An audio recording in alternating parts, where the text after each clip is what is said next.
Alright, I want to apologize in advance for those of you who are watching this video. I just was editing the audio and I realized there's multiple moments where I do like this. Like, you guys can hear that, and I didn't know that because I don't do these videos that often, so I apologize for all the times I bump my desk. I would edit them all out, but I don't think I can because I'm talking over a majority of them, so regardless, I hope you enjoyed this video. Sorry so much for that, and I hope the quality of like my content, what I'm talking about, is overshadowing those flaws. Anyway, enjoy the video. I gotta figure out how to work this thing. I got some fucking light thing. I've never used it before. Ow! This is why I don't do live content. Welcome. You know who I am. I'm the man who doesn't post on YouTube anymore because life sucks. No, I'm joking. My name's Infinity. If you're new here, welcome. If not, and you're a fan, thank you for staying around and acknowledging I exist still. We're doing something fun today. I'd like to consider myself an Elder Scrolls channel. Amongst a couple other things. I mean, I do Persona, Fallout, mostly Bethesda stuff. And, you know, every now and then I talk about random things. I'm working on something random right now. But I primarily do Elder Scrolls. I love Elder Scrolls. I played majority, not all. There's like a couple, like 4 or 5 mini games out there I haven't played. And you'll see them in a couple seconds. But I've played pretty much all of them. And if I haven't played them completely, I've played a good portion of them, or at least for more than just a day or so. So I'd like to consider myself an expert, especially when it comes to the lore. And I decided I was going to do a tier list today of every single game, plus the DLCs for certain ones, depending upon how big they are. And, yeah, I don't know what the heck's going on my computer there, sorry. But, yeah, no, I just wanted to do this thing called Tier Maker. I saw a couple other people doing it. I wanted to do it a while ago, but I wasn't making videos at the time. And I'm really busy right now. So this seems really fun. It seems really easy. And I just kind of want to do it, so I'm doing it. So come with me while I rate all the Elder Scrolls games. Alright, so I made this tier myself and put my Xbox controller over here. Also, my other computer is working again, so I may be able to start recording games properly. But yeah, I made this tier list myself. It's literally every game I could find. And it has every base game, spin-off, mobile game, and I even put the major DLCs starting from Morrowind in there. So the only ones that are exempt are the Elder Scrolls Online and a couple of the Legends expansions. And the reason is because there's so many of them, and I haven't played majority of them anyway. So yeah, I might talk about those in the future, but I'm not gonna worry about those right now. I think this is majority of what most people have played anyway, so I don't know. Let's start. So I keep burping. Excuse me. I'm sorry. We have the best tier. This is the best games or game or whatever. We'll figure that out as we go. These are great entries right below it. Good entries right below that. Okay entries, which are good but also not bad. And then which is worse than okay. Like, I don't know if I'd really want to play that on a regular basis. There's bad, which are the worst games. And then the worst, which is like, I don't ever want to touch these ever again. Which I don't really think many things will be going below but yeah.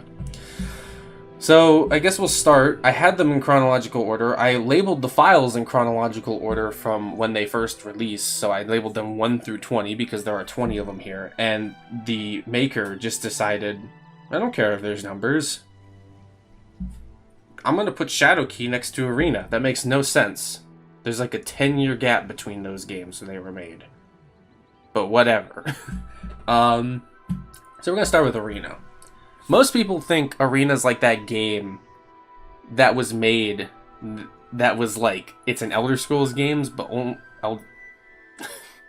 it was an Elder Scrolls game, but only by technicality because it was the first, and you can tell it's the first because it's not very Elder Scrolls-y, you know? And I agree. I've actually played that one through its entirety. I made a video on it. That was the first video on my channel. I love Arena. Like, I actually think Arena is one of my favorite Elder Scrolls games. It's not perfect, but I definitely would sit down and play it again if, like, it was just on my thing and I had nothing better to do. I'd be like, oh, hey, I'll play Arena again. So, I'm going to place that one. I'm going to place that one in the good tier. Like, it's pretty good. Like, I might change my mind. We'll see how I change things by the end of this, but yeah, I'm gonna put it in good. It's got one of my favorite villains in the entirety of the series, and one of my favorite stories. You know, I'm gonna put that in great. It's a controversial pick, but I'm gonna put that in great because it's personally one of my favorite. Best villain. Daggerfall talks to you through the entire story, and actually like acknowledges how good you are by the end of it. I watched as you blundered your way into the place. At one time, I even considered approaching you with an offer to leave my Imperial Guard. But it is plain that you are not worthy of such a position. And it's one of my favorite things. I'll even put a clip of like him acknowledging you by the end of the game because I love that clip and I use it pretty regularly. Well, maybe not anymore, but I used to. And I love that. So yeah, between the cool mechanics, it being the first entry, it having a lot of characters that reappeared, like Uriel Septim, and even, like, the Imperial Simulacron is referenced in, like, I believe Oblivion and stuff. But I love that game, and I would play it again, because it's really fun. Alright, the next one, we're going to Daggerfall, which is all the way over there for some reason. I don't know why, it just is. But, Daggerfall. Amazing game. Never beat it.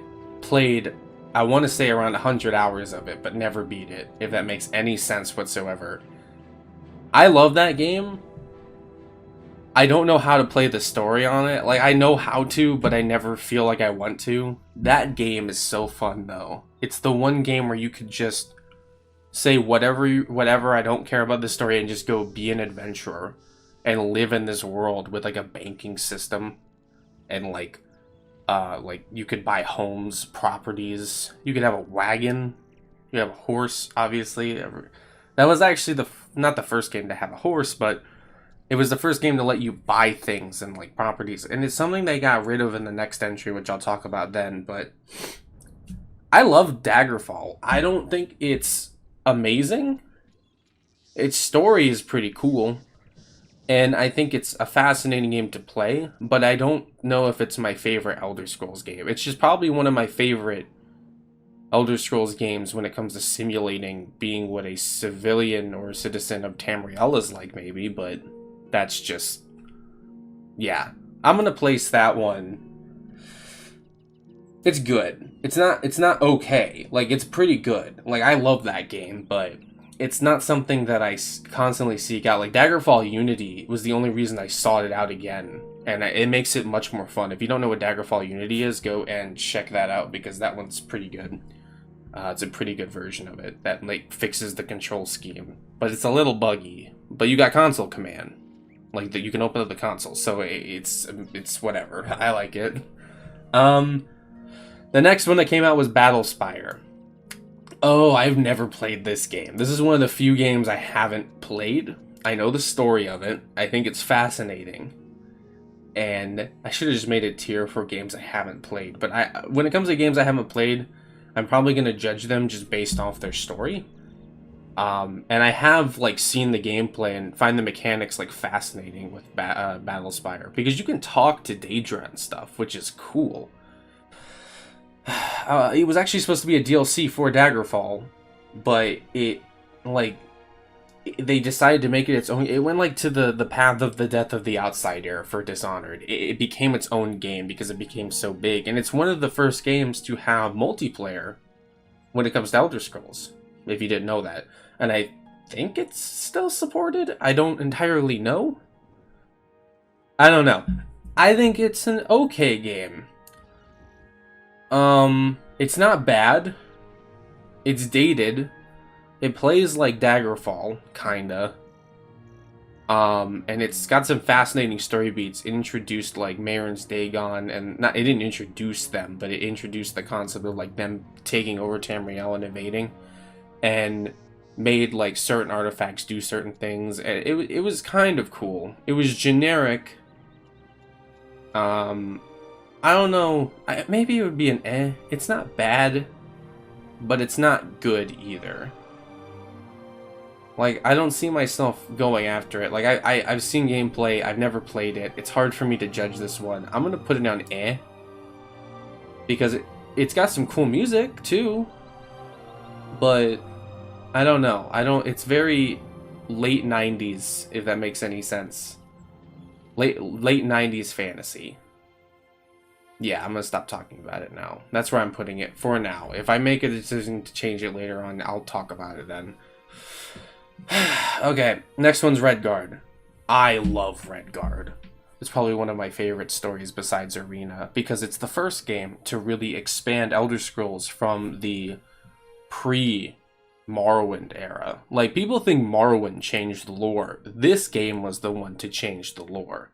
Kirkbride and all the others came on and started changing up what I believe Ted Peterson and all the others wrote for Arena, Daggerfall, Battlespire, and all these other things. But I love Redguard. I still got to get back into making this series talking about the Pocket Guide to the Empire that came with it. Like, because I have on that shelf up there next to Mehrunes Dagon statue I got, I have the actual physical copy of it in the box with the comic and everything, and it's so cool. But for all the praise I'm going to give it, it's not perfect. Mostly because, sorry, I'm like looking outside. It's janky. It's an old janky game that hasn't aged very well. And I was thinking about this earlier when I was thinking about making this. Looking back on it from the perspective of when it came out, people were probably like, this is very weird and I don't know how to feel about it. So there's a reason it didn't do too well along with Battlespire. Because those two games, they kind of almost bankrupted Bethesda. And, I mean, you could look at it one way. If we didn't get those two, we wouldn't get Morrowind, which changed a lot of things. But I'm going to say right now, I think Redguard's good, but it had its flaws. I'm going to say it's an okay game. I respect it for what it did for Elder Scrolls, but as a game, I don't know if I'd want to play it repeatedly. I'm going to push myself to finish it one of these days. Because I, love the story and the characters and the lore added in and the little, text thing. I want that little figure, the little pewter figure of, Redguard, of Cyrus the Redguard that came with it. Because that's just, it's so cool. And Cyrus is one of my favorite characters because he's a Hunding. And that was lore that was added in later, if I'm not mistaken. But still. It's filled with burps today. I'm gonna cut that out. Don't you do it, future me. Don't you put that in. I'm watching you. Okay. So I had to actually look this up. Because if I'm not mistaken, I had to look this up. Because the order, people think it went from Redguard just directly to Morrowind. It did. It's after Morrowind that things got weird. That's right. Okay. It's around this time that Bethesda got serious, I should say. And then they got the money from this next game, Morrowind. Morrowind. Oh, this game. Morrowind is very divisive. Or decisive? Divisive, I want to say. That's the right word. People love it, like hardcore, or they hate it. Or not hate it, but they don't like it, I should say. I've been playing Morrowind a lot lately. I am enjoying the world, doing quests, getting used to the mechanics. It took me many years to actually sit down and try to figure it out. It didn't take me years to sit down and figure it out. It took me many years of attempting to sit down and figure it out to finally get used to it. Because the game is janky, whether people like to admit it or not. It's a wonderful game, though. I don't mind the graphics. Some people have a problem with the graphics. I think the graphics are cool on it. It's the gameplay. Specifically, not the combat. I got used to the combat after playing Arena and Daggerfall. Excuse me. It's not the combat. I actually don't mind the combat too much, especially if you know how it works, actually picking the skills to use the stuff that you're gonna use. It's the movement speed. I hate Morrowind's movement speed so much because I cannot stand how slow you are. And I know people are gonna be like, oh, this again. People who love Morrowind. But I'm like, guys, I love this game. I hate the movement speed. But everything else is so cool. The story's cool. The dialogue's not perfect, but I mean, like, it's really good for, like, early Elder Scrolls, like, before voice acting. And it actually had more versatility because it didn't have voice acting. But, I don't know. I mean, it did have voice acting, but, like, it was primarily text. I think there's way more text than spoken lines, and for good reason, because it's easier to type things out than to type them out and have someone say that as well, because it takes time to record. I think Morrowind is a great game. Yeah, I'm gonna say it's a great game. But I personally have my gripes with it. Like, the only thing I could possibly point out is it took me years because its mechanics are just very gatekeepy at first, especially to the way they changed it. I mean, they're not gatekeepy. I don't know, they're not gatekeepy to people who came from Arena and Daggerfall. Because I said, once I played those, I could get into Morrowind. I don't know, I think its gameplay is just janky compared to what we have now. But there are problems with the newer ones I'm going to talk about here. It's a great game, though. I think its story is so good. It evolved what we had, along with Redguard, into the Elder Scrolls series that we have now.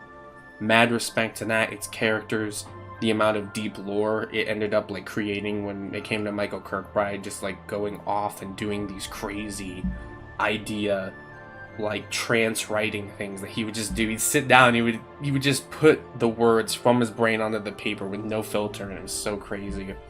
But Morrowind's great. Combat's pretty good in my opinion, even though it takes a little bit to get used to. Movement speed's too slow, but the world is fascinating, the characters are great. The story's amazing, and that's just the base game. I want to talk about the DLCs for that. So, if I'm not mistaken, Tribunal came out before Blood Moon?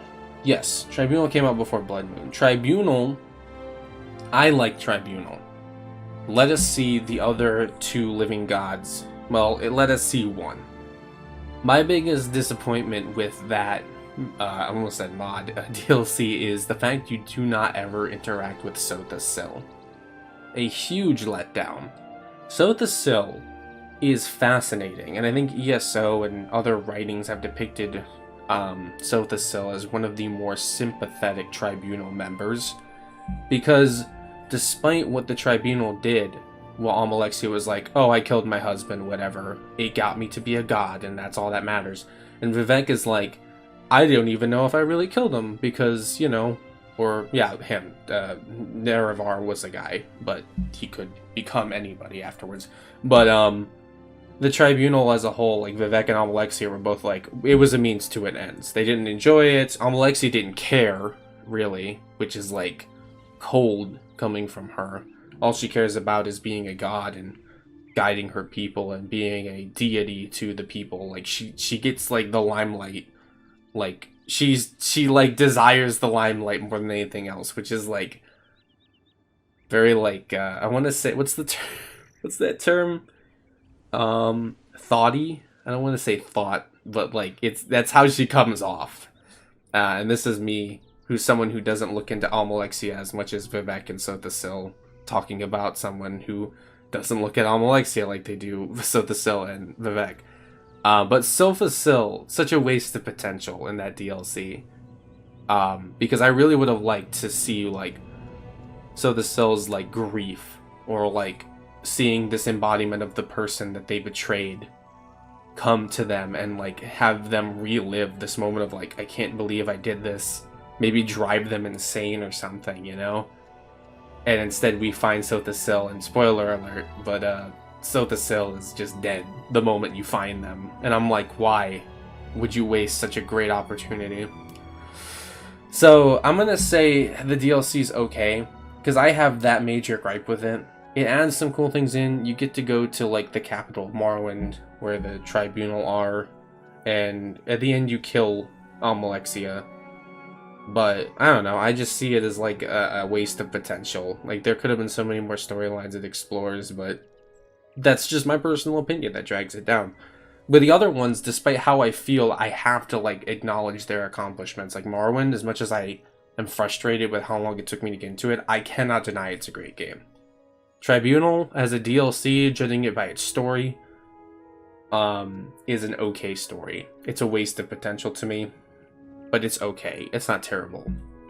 Now we're gonna go talk about Blood Moon. Blood Moon, amazing, love it. The concept of going to Solstheim, seeing the early Nord concepts of like Draugr and what, you know, like the Skald and all that were fascinating. The ability to become a werewolf, amazing. Cool feature that was added in. And I love that you got to interact with another Daedric prince. Like, you got to interact with Azora, but I think Nerevar has the most closely connected... I can't say that, because the rest of the... Moving forward, I think it's set up like the Daedric princes as a whole to be this really big thing coming from Morrowind, because you got to interact with Azora, then you got to go ahead and literally fight an aspect of her scene, and you got to literally kill the gods of the Tribunal in some cases.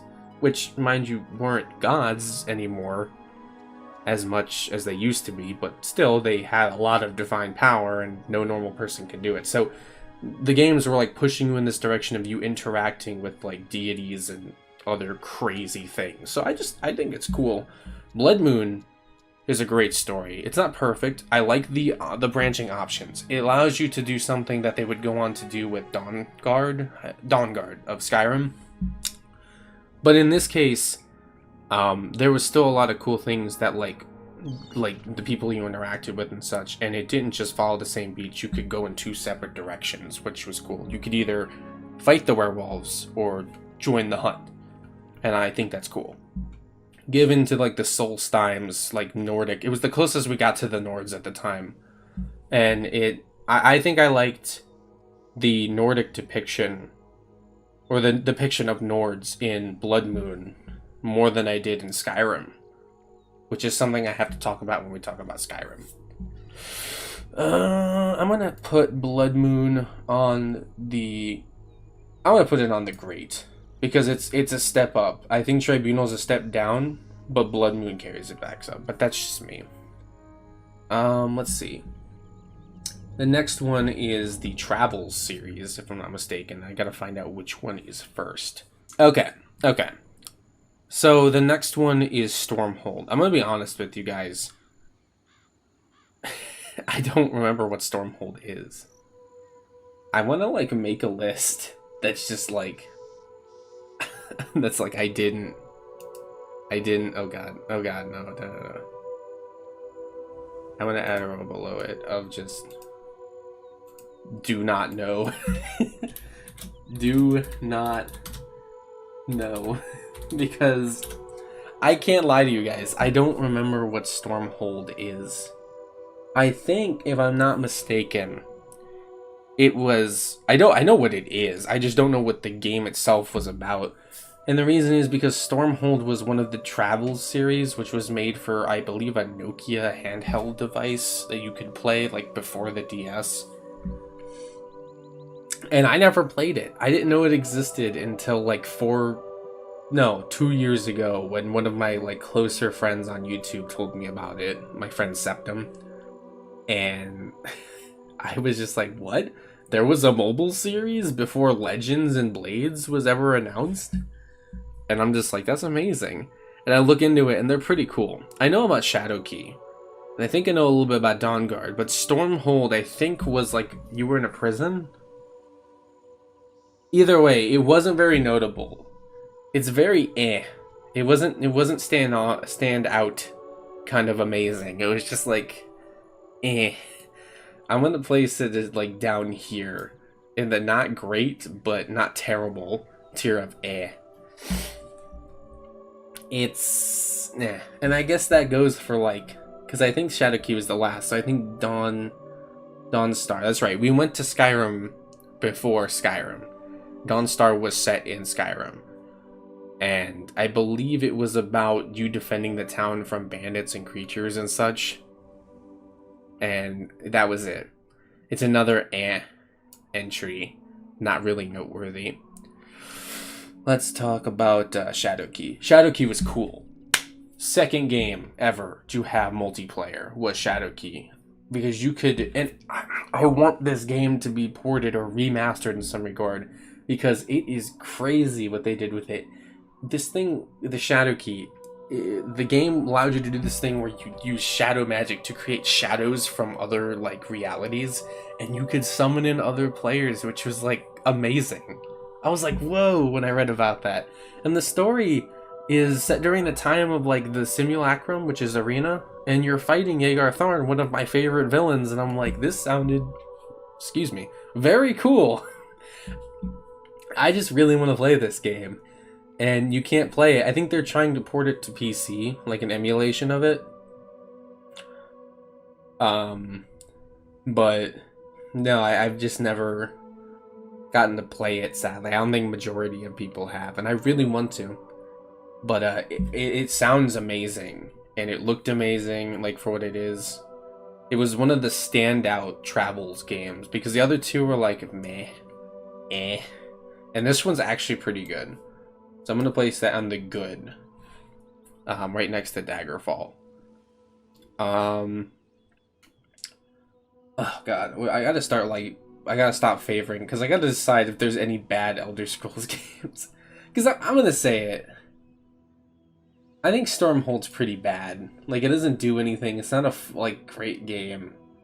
I'm gonna say Dawnstar is bad, too. They're not, like, terrible, like, the worst games ever, but I don't know. I don't really like them. I think they're bad. The Shadowkey Travels game is really good, though. Like, I'm excited for them to port that, because as much as the controls might not be good, the concepts that are introduced that they never used are awesome, and I want to see them use them again. So now we move on to the more recent Elder Scrolls games. These are the things that people should have heard about if they've started with Oblivion and Skyrim, because majority of people jumped onto Elder Scrolls with Oblivion. I was one of them. I got Oblivion, I believe, a year before Skyrim came out, and it was awesome. It opened my mind. It like blew my little 12, 13-year-old mind on what the heck a video game was, because I was like, whoa, you can go anywhere and do anything. It was just fun. Oblivion, my opinions of that game have changed as time has gone on, though. Like, I don't want to say Oblivion's bad, because it's not. It's a good game, and I love it, and I respect it, and nostalgia is really influencing my opinion on it. But recently I played it, and I cannot deny the systems in that game are broken. Like, the leveling up system, the scaling system, is just bad. Like, I hate to say that, but like, I just can't play that game like I used to. Like, I can, I've just learned to like, oh, you can't do that. But the fact that like the system is designed to like not work half the time it makes me mad. And I don't know, I guess Patrician TV's recent video on Oblivion, which was like a 12-hour video, if any of you guys know what I'm talking about, kind of influenced it. Because I've actually watched a couple of retrospectives on Oblivion explaining the mechanics of how the game is broken, and it's kind of shifted my opinion on how I feel about it. I love Oblivion. It will forever be the one game that got me into open world RPGs, especially on consoles and PC and such. But, like, as I don't think without it I would have ever gotten into, like, other games, like, I want to say Divinity Original Sin 2, I actually tried the Fallout series because I wanted to play another game like it before Skyrim came out, so I played Fallout New Vegas. And then I played Skyrim, and then I just solidified that I like open world RPGs. So I'm gonna say Oblivion it's a good game, but it's flawed. It's simultaneously the best and worst game I've ever played. And I think a lot of people share that opinion of it. The graphics are dated, the voice acting's awkward, and the mechanics of the game are broken, but it's just so fun. It's just so open world. The music's beautiful. It's my favorite soundtrack in the entire series. of just the Elder Scrolls, I used to fall asleep to that music because it was so peaceful and so beautiful, and I love using it when I'm editing videos. I'm probably playing it right now. But yeah, I love that game, and I think there's a lot of nostalgic memories for me personally, and a lot of people share my sentiment with it, which is why we're excited for Oblivion, which will fix a lot of the broken mechanics and systems and place Skyrim's more streamlined, basic stuff in place of the broken stuff, which is not amazing because it's not super deep, but it's still better than the broken mechanics of the base game. So there you go. I'm gonna place it in good because I'm being very long-winded today. I apologize. Now we get to talk about Knights of the Nine and Shivering Isles. Knights of the Nine came out before Shivering Isles. We're not talking about horse armor. We're not talking about those other DLCs. Those are paid mods, and I love them because they're cool and I get them with my Ultimate Edition of Oblivion, so I don't really care about paying for them anymore. But we're not talking about them. Knights of the Nine and Shivering Isles are something we're going to talk about, and the first one is Knights of the Nine. Knights of the Nine is okay. I liked its story, I like the way it adds to the lore, but it's nothing special. It's not amazing, it's not bad. It's just in the middle. I love the lore of Pelennor Whitestrake, and I like the concept of getting the armor by going to all the way shrines, and you eventually get to fight like a god in the form of Umaril the Unfeathered. But I don't think it's worth, like, I don't know, I don't think it's, like, amazing. It's a step below Oblivion. And the way it's a step below Oblivion, actually, it's kind of hard to say that it's a step below Oblivion. It just doesn't have as much of the charm the Oblivion has, like, with the Dark Brotherhood quest line and the Thieves Guild quest line with the Grey Fox and Capital, you know, I love all that stuff. Knights of the Nine is very serious. Very serious, like, I'm a knight, and you must save Tamriel from Umaril the Unfeathered. And the freaking prophet in the beginning pisses me off, because he's like, I don't care what your achievements are. You must be humble, you fool. And I'm like, I don't like this guy already. Sorry, Wes Johnson, but it's a no from me, Chief. I can't. So I'm going to place it in okay. It's not bad. I think it's a step below Oblivion. Like, once again, we go from, like, Morrowind with its first DLC being a waste of potential to Knights of the Nine from Oblivion being a good DLC, but just not relevant enough. And then we go from that, once again, back to not just something on the same level of it, but just something that's better than Oblivion. Shivering Isles, which came out after this. Just want to make sure I'm still recording, sorry. Shivering Isles is the best Elder Scrolls DLC I've ever seen. And I think it's because it's wacky, it's fun, it's fascinating. Like, I don't know, the concept of, like, you going to a mad god's realm and then literally by the end technically becoming him by mantling them is so fascinating. Because recently I was doing an episode of the Elder Scrolls Iceberg video with Zero No Zero. If you guys know about that series, yes, I do help him with some of the episodes, which I should go message him about eventually. And I realized that, like, the methods to mantling and stuff that's in the deep lore are used in this DLC. Like, at one point, I believe you have to literally mirror and, like, acknowledge yourself so you can see the worst parts of yourself in order to transcend to a different tier of existence. And that's literally what you do. You have to fight yourself in the DLC at one point. You have to fight, like, a shadow version of yourself, which is awesome. And between that, becoming a god, and just, I don't know, the DLC is colorful, wacky, the creatures are interesting. You get to fight the lost legendary Daedric Prince, and I don't know, I have a soft spot for it. And the dialogue and the NPCs are so funny and interesting, and the side quests where you literally have to help a dude die because he can't commit suicide or he'll get put, pardon the dark tone, but you can't commit seppuku, or he'll basically be put on Suicide Hill or whatever it's called, and it's just like, whoa, okay, now I have to help this dude die somehow. So I don't know, that kind of stuff. The Argonian running around going neeny neeny neeny, and then the Nord you interact with that's just fascinated with bones, and someone Fimian who's fascinated with sweet rolls and the little oddities museum, and the Duke and Duchess of Dementia, Mania, and Sheogorath themselves. Haskell is grounded in like this normal character. Like, yes, I was once Sheogorath. Did you know that? And I'm like, whoa, really? I don't know. These things are just, they're so fascinating. The DLC is amazing, and I love it. So I'm gonna stop talking about it, and I'm gonna say it's great. I want to say it's almost the best Elder Scrolls thing to ever come out. And I feel like a lot of people would be mad. So right now I'm going to put that in great because I'm having second thoughts about putting that there. Okay. We're on to the last couple. So I believe the next game to come out after this, because there was a huge gap and they were doing Fallout 3 and Fallout New Vegas, was Skyrim.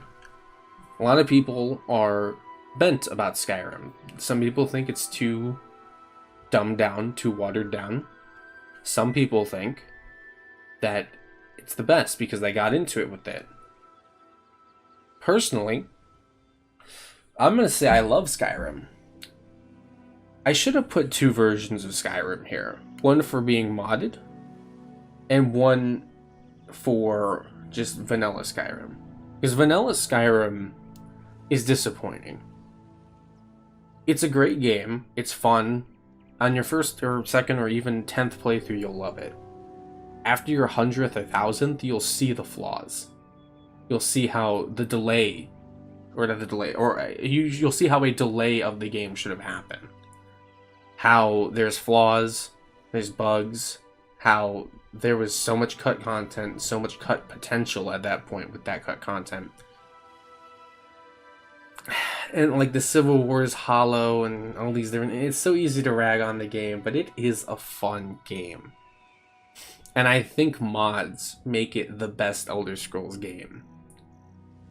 A lot of people are going to be mad with me when I say this, but I think Skyrim with mods is the best Elder Scrolls game ever. And people are like, well, why should you have to mod a game to make it the best? Let me just say this real quick. They made it so you could mod it. The special edition of Skyrim is made to be modded. They gave the people the ability to make their own stories. To even make money off of making those stories through donations, to get voice actors together, to do amazing things with this game. And I mean, I think like Moon and Star, Mercy Tell Troubles, Lucian, LeChance, the follower mod. Then you got Terry Pratchett writing people like, I believe her name was Villaja. And you got, not Jizargo, Inigo. You've got different mods like Clockwork. You've got mods like the Grey Cowl of Nocturnal, Recovering the Grey Cowl, I think it was, but that brings you to like Hammerfell and such. And it's a huge, like nostalgia dump for Oblivion fans like myself. And even Enderwall, which is an entirely separate game, like were made with Skyrim. It's the most versatile Elder Scrolls game, and I love it because of that. And I'm gonna say it's the best because even people who like deep lore and such can look to Skyrim and like Paarthurnax and Alduin and all these different things like Shore and all that stuff that are mentioned in the game are just nods to deep lore and such. And people are going to disagree with me on that, and that's fine. But I'm going to say Skyrim, with mods, is the best. I kind of wish I put two things of Skyrim here. But since they're not two, I'm going to count them both as one. And I'm going to say since the option to have mods is there, it's the best. And I think even Zarek Sahakaran, the guy who's like known for being the giant lore guy for Elder Scrolls, has even admitted if he had to be stuck with an Elder Scrolls game, he would pick Skyrim because it's a sandbox world that you can make anything in. And I think that as a game makes it the best Elder Scrolls game. And I might have to change my opinion on Morrowind. I want to say it's the best story we've ever gotten. But even then, I'm like contemplating that. But I'll come back to that in a little bit. Because we still got to talk about the other ones. Then I'll come back to that. So this is not done. Stick around. I'll finish off here. And before you click away in anger if you're not happy that I picked Skyrim as the best. Because even I pointed out the caveat that it's not just Skyrim. Vanilla Skyrim is flawed. But modded Skyrim is, it's whatever you want it to be, and that's the thing that makes it the best, in my opinion. But we should talk about Dawnguard. Dawnguard's good. Dawnguard is a very good DLC. It's not perfect. It's not even great. It's a really good DLC. I think it's fascinating how it brings in Ariel, his bow. It brings in characters like Serena. Is it Serena? I believe it's Serena, right? I'm being weird. I'm having a brain moment where I'm just like, is it that? It is Serena. It is Serena. I'm being a fool. I'm like, is it Serena? I'm like, yeah, the vampire sidekick person. But I like that they added in Serena, Hargan, all these different characters. Isran.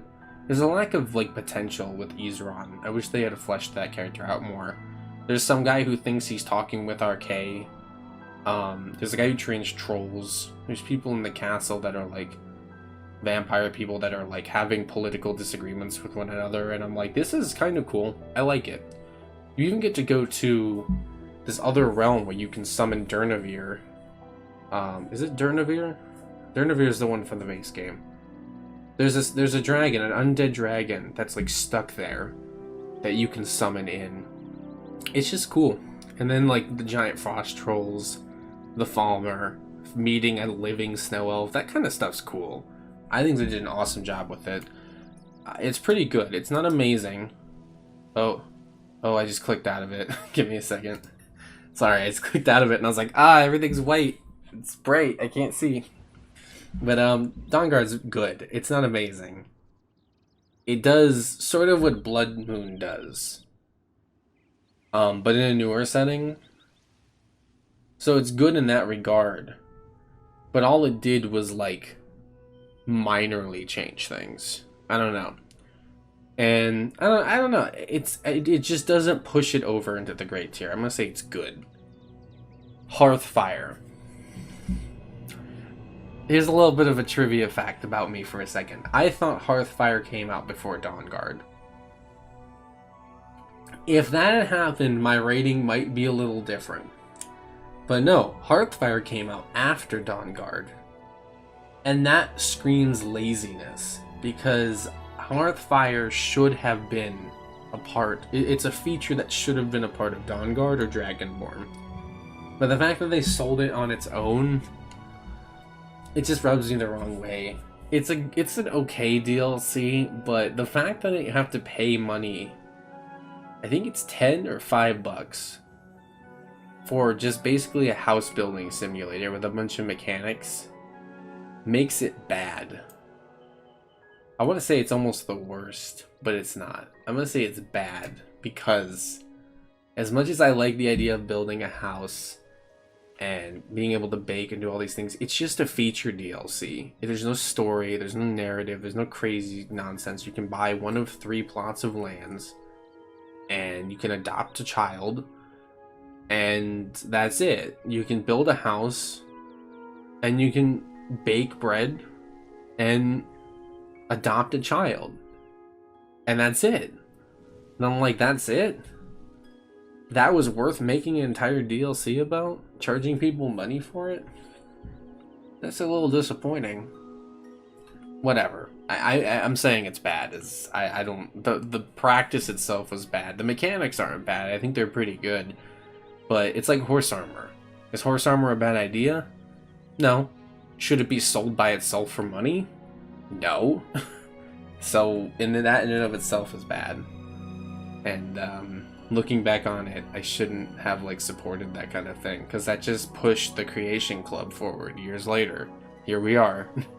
And now the Creation Club is overcharging people to put Duskfang and Dawnfang into their game. And I'm like, I love these things, but they're not worth that money, Bethesda. Sorry. I believe the next one is Dragonborn. And Dragonborn is cool. I love Mirak as a villain. Having a character that matches the protagonist in both power and ability, especially when Skyrim, when you are the Dragonborn, which is something I didn't get to mention. I think the story of Skyrim is amazing because despite what some people think, I love the power fantasy. The Dragonborn is the most powerful protagonist besides Cyrus the Redguard we've ever played as, and that's because you literally are a Dragonborn, someone who is like destined to rule and gain power by any means, and I love that. But Dragonborn pits you against someone who does the same thing, and that is literally, did I say Harkin? Because his name is Mirak. I think I said Mirak. Mirak is not the protagonist. He's the antagonist of the DLC, and he is the exact opposite. He's like the antithesis of you, almost. I think antithesis is a wrong term, because the antithesis is the exact opposite. He's the same thing, but on the opposite end of the spectrum. Like when it comes to morality, he just wants to be super powerful. He will devour dragons and make himself powerful. He will steal your dragon souls. And I'm just like, this guy's crazy. I love Dragonborn. The only thing I don't like is the dragon riding is very meh. I know why they can't make us or let us ride dragons like on our own, because it would just crash the console systems, and even the PC probably at the time of release would have probably crashed a bunch of them, because the engine just probably couldn't handle it at the time. But that's the only downside, is I think it's the dragon riding is kind of meh. But I do like that you can summon like your Super Saiyan dragon shout form, or you like summon like ethereal armor, and it just makes you more powerful and your shout's more powerful, and I'm like, I love that. Besides that, though, the DLC is good. I liked it. I like the characters. I think the Scald Village was a little bit undercut. There could have been more content there.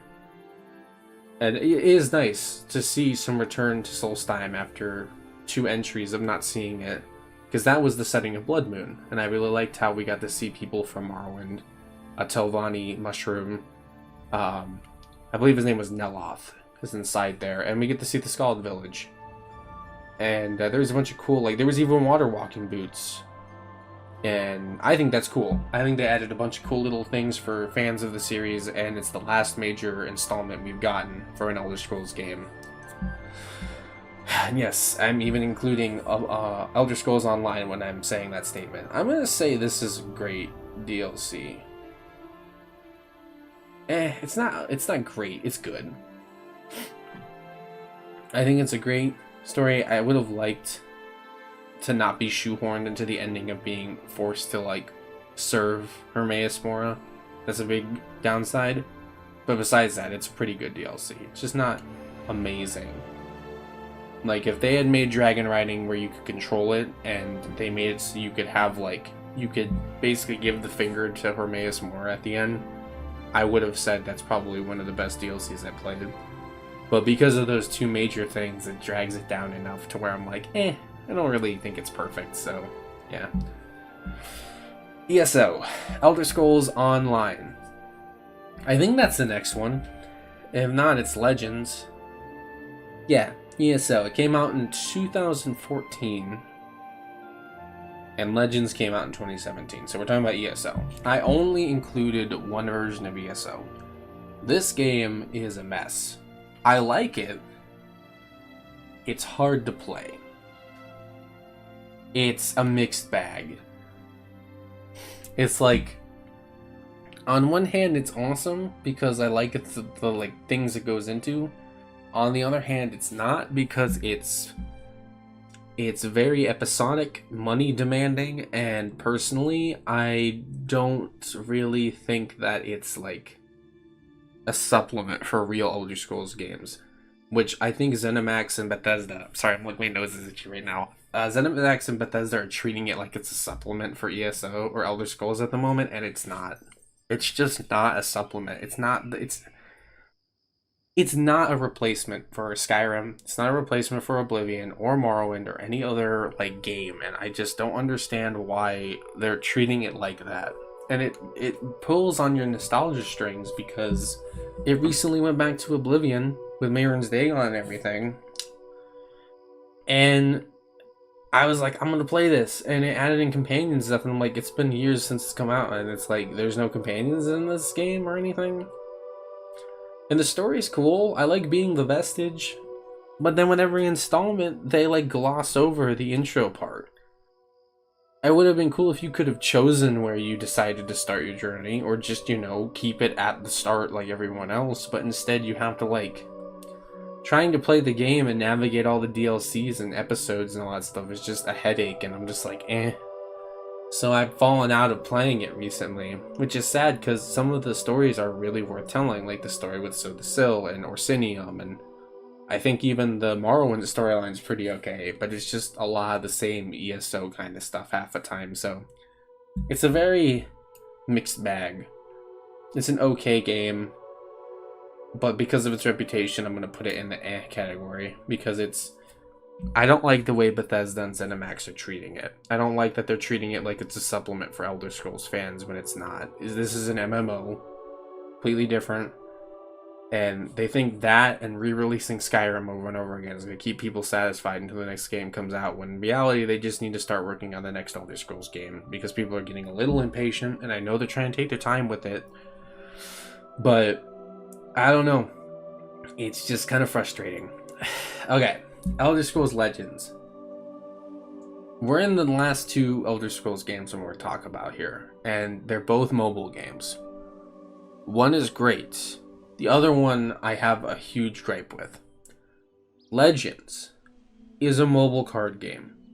I love it because it attempted to tell a story and explain the gap between Oblivion and Skyrim.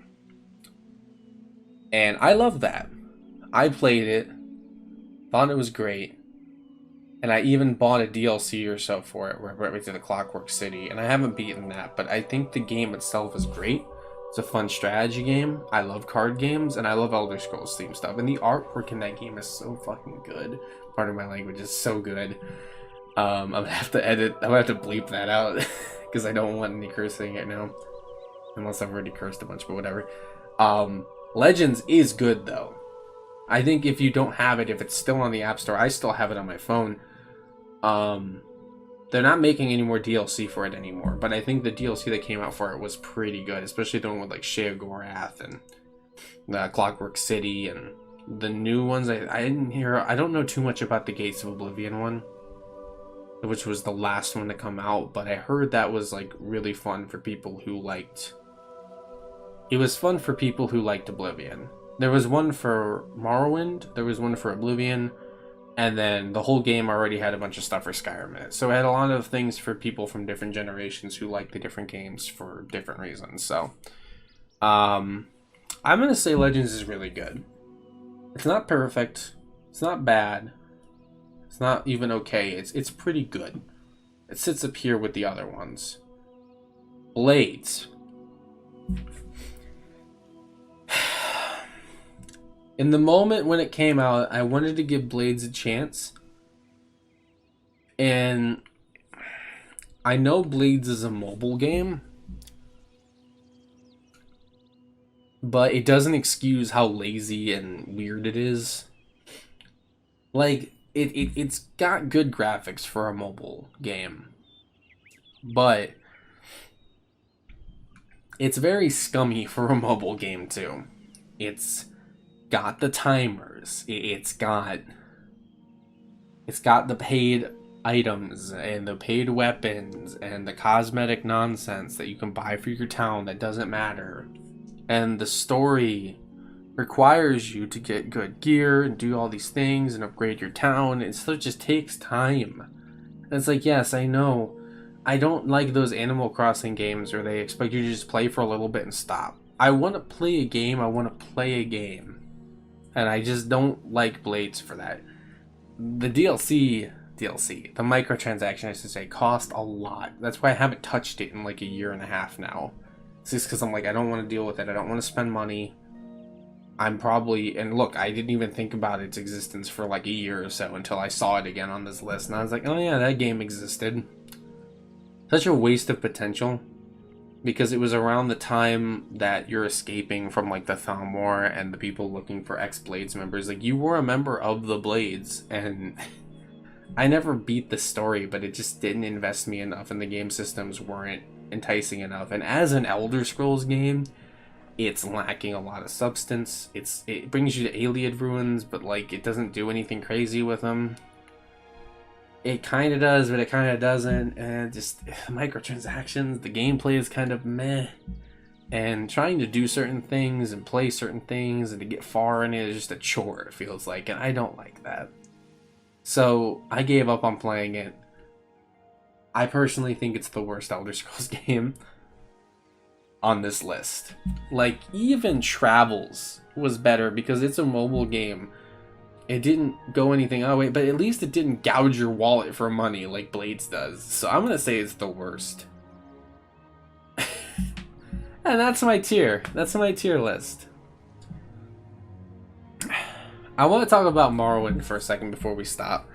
Out of all these games, I talked about Skyrim being the best when it came to gameplay and potential for just replayability because of mods and how you can change it. Its story is not the most amazing though. I like it, but the base game Skyrim could have had a much better story in my opinion. Especially when it came to the Blades and it came to like the Thalmor and the Civil War. I don't know, there's a lot of lost potential there. I want to say the best story in the Elder Scrolls universe. Like, if we're just talking about the events of the story itself, I think Morrowind's got the best story. Morrowind's the best when it comes to story, and it's already a great game. I think its gameplay is hit and miss. Mostly when it comes to like its movement speed, its combat. And some people gripe on the graphics even. I don't understand that. Because it's a game from 2001, of course it's going to look that way. But it's whatever. I personally think the style's cool. When it comes to writing, like the characters, the world, how it feels, I personally think Redguard's got the best writing. Like gameplay-wise, Redguard is okay. But its writing and story are definitely some of my favorite aspects of it. I'm going to leave it in the okay because as good as the story is, the gameplay kind of counteracts that. But the speech from Cyrus the Redguard. Is this how you will honor your prince then? Cautious I've thought you, Basil, but never before a coward. We all have waited for the prince's return. Now that he has returned, you walk away. The form is different, true, but his spirit is here. And isn't his spirit the truest part of him? Did it occur that maybe he chose this shape and symbol as the sign of his intentions? Perhaps that soul in hated delay snared helpless in a jewel while his men hid and shirked their duties, his duty. Perhaps that soul honed itself to this and by no mistake comes to you now in no more fine and final form as this. A sword. You say you cannot follow a sword? Well, I say that you have strayed from your own too long. Why are you here but to fight? Your prince has shown you the manner of his purest metal, and metal itself. And this true, unerring razor's message is clear beyond words, for now's not the time for words, but for brave hands, bright swords, and blood. Aye, boys, it's about blood now, too long frozen in your veins. And you'd rather yourself be rigid than follow me. Well, if you won't, then shamefully know that your prince will. For his blood be solid too, but strained to steel and tempered in death. Arise alike as he, as swords as we are crowns alike as he. The prince is dead. Long live the prince!